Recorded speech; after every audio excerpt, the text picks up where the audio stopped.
Dans notre parcours de vie, nous héritons tous d'un mélange de règles, d'habitudes et de croyances. Certains deviennent des repères précieux, d'autres se transforment en entraves invisibles. Pourtant, au cœur de cet ensemble se trouvent des alliées précieuses, les limites structurantes.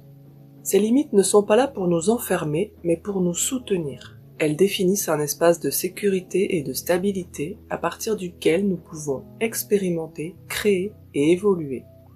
Ce que sont vraiment les limites structurantes. Une limite structurante agit comme une charpente. Elle maintient la structure debout tout en laissant l'intérieur libre de s'aménager. Elle nous protège des excès, du déséquilibre ou des choix qui nous éloigneraient de nous-mêmes. À l'inverse, une limite figée et héritée, qui ne correspond plus à notre réalité, agit comme un mur qui empêche d'avancer. Faux besoins et vraie priorité. Il arrive que nous défendions des besoins qui, en réalité, masquent autre chose. Un détail, en apparence insignifiant, peut déclencher en nous une réaction disproportionnée. Ce n'est pas l'objet ou la situation qui compte vraiment, mais ce qu'il représente pour notre sécurité intérieure ou notre équilibre émotionnel. Nous respectons facilement les urgences des autres, mais balayons trop souvent les nôtres.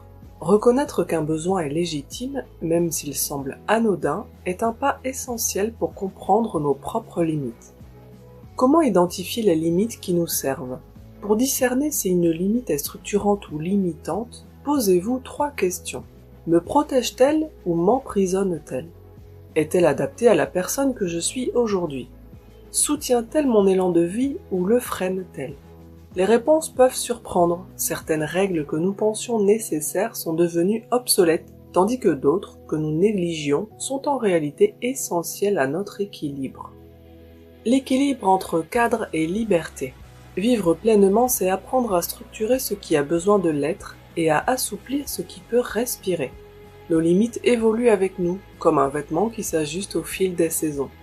Trouver cet équilibre, c'est se donner la liberté d'avancer sans se perdre, de s'ouvrir au monde tout en restant solidement ancré en soi. Vers un équilibre vivant. Les limites structurantes ne sont pas des obstacles, ce sont les fondations invisibles qui soutiennent notre liberté. Les reconnaître et les ajuster, c'est se donner les moyens d'évoluer avec sécurité, confiance et élan. La conscience transforme les limites en tremplin.